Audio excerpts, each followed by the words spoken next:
मरने के बाद स्वर्ग के द्वार पर 4 व्यक्ति खड़े थे। इन 4 व्यक्तियों में पहला राजा था, दूसरा एक बिजनेसमैन था, तीसरा पंडित था और चौथा एक आम आदमी मजदूर था। किसी को भी यह पता नहीं था कि कौन स्वर्ग के अंदर प्रवेश कर पाएगा और कौन वहीं से वापस लौटा दिया जाएगा। सब स्वर्ग का दरवाजा खोलने की राह देख रहे थे और आपस में बातें कर रहे थे। जैसे कि राजा को मरने से पहले से ही आदत थी, उसने अपनी बात सबसे पहले बताई। राजा ने कहा, मैं बहुत प्रख्यात राजा हूँ, मैंने धरती पर अपना बहुत नाम कमाया है, इसलिए पूरी संभावना है कि मैं ही स्वर्ग में जाऊंगा। फिर व्यापारी ने अपनी बात सामने रखी, वह बोला, मैंने धरती पर खूब धन कमाया और उस धन से मैंने सैकड़ों लोगों की मदद की, इसलिए मैं ही स्वर्ग का हकदार हूँ। अब बारी थी पंडित की, तो पंडित ने मुंह खोला और सबको यह कहा, चाहे तुम जो सोच लो, लेकिन यह बात तो तय है कि स्वर्ग के दरवाजे खुलेंगे तो मेरे लिए ही। सब जानते हैं कि पंडित दिन रात भगवान को याद करते हैं, इसलिए स्वाभाविक है कि स्वर्ग में पंडित का स्वागत किया जाए। जब सबने अपना अपना पक्ष रख दिया, तब सबकी नजर उस मजदूर पर थी जो चुपचाप अपनी नजरें नीचे झुकाए बिना कुछ बोले वहीं पर खड़ा रहा। स्वर्ग का दरवाजा खुला और वहां पर एक देवदूत आकर खड़ा हो गया।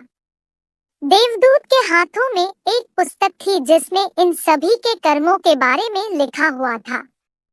देवदूत ने सबसे पहले राजा को अपने पास बुलाया और उसको पूछा, तुम बताओ, तुमने अपने जीवन में क्या क्या अच्छे कर्म किए हैं?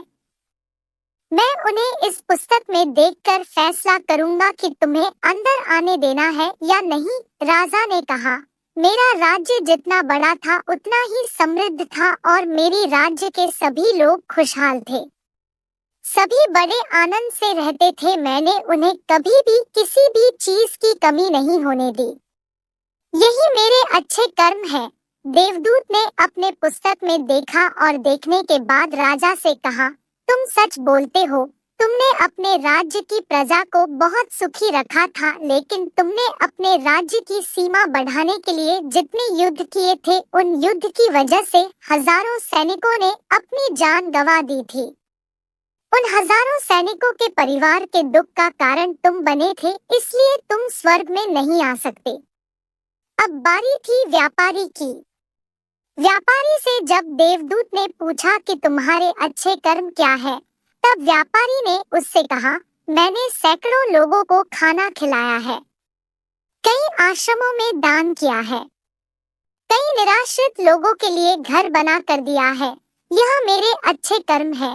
देवदूत ने फिर से अपने पुस्तक में ध्यान से देखा और देखने के बाद व्यापारी से कहा, तुम्हारा कहना भी ठीक है कि तुमने बहुत दान धर्म किया है, लेकिन यह दान धर्म तुमने जिन पैसों से किया है, उन पैसों को कमाने के लिए तुमने न जाने कितने झूठ बोले हैं, कितनी हेराफेरियां की है और कितनी मिलावटें की है, इसलिए तुम भी स्वर्ग में नहीं आ सकते। जब पंडित से यही सवाल किया गया, तो पंडित ने बड़े ही आत्मविश्वास के साथ कहा, मैंने अनगिनत लोगों को ज्ञान दिया है, हजारों यज्ञ और पूजाएं की है और दिन रात भगवान का जाप किया है। इससे अच्छे कर्म और क्या ही हो सकते हैं।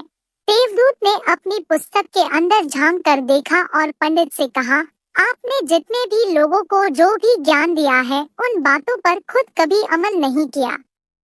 आपने यज्ञ, पूजा या भगवान का नाम निस्वार्थ भाव से कभी नहीं लिया, इसलिए आपका भी स्वर्ग में आना प्रतिबंधित है। मजदूर यह सब देखकर हैरान था। वह अब तक जिन्हें महान समझता आ रहा था, उनकी व्याख्या स्वर्ग के दरवाजे पर आकर बदल गई थी। धरती पर जिन कामों को अच्छा समझा जाता है, उनका यहाँ पर कोई मूल्य नहीं था।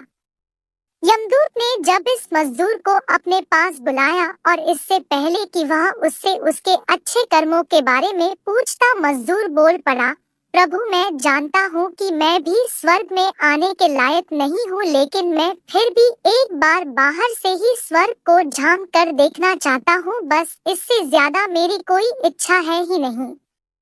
क्योंकि ऐसी इच्छा पालने के लिए मैंने जीवन में कुछ भी नहीं किया है।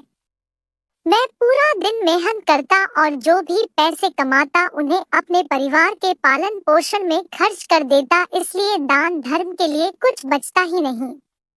लोगों की भला मैं क्या सेवा करता, क्योंकि काम के बाद जो थोड़ा सा समय मिलता उसको अपने ही बूढ़े माँ बाप की सेवा में बिता देता। और यह सब करने के बाद मैं कभी कभी मंदिर भी चला जाता और भगवान से जैसा भी मुझे दिया है उस जीवन के लिए धन्यवाद कहता। देवदूत ने अपनी पुस्तक में बड़े ध्यान से देखा और थोड़ी देर देखते ही रहा। फिर उसने मजदूर से पूछा कि तुम याद करके बताओ, तुमने कभी तो कोई अच्छा काम किया होगा।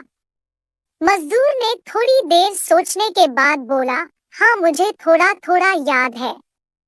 एक बार मैं बहुत भूखा था और मैं खाना ही खाने बैठा था कि एक बहुत ही कमजोर कुत्ता जो ठीक से चल भी नहीं पा रहा था वह मेरे पास आ गया और मेरे खाने को देखने लगा। तब मैंने अपनी रोटी उसे खिला दी थी और उस दिन मैं खुद भूखा सोया था। मजदूर की बात सुनने के बाद देवदूत मुस्कुराया और मजदूर को बड़े सम्मान से स्वर्ग के अंदर लेकर गया।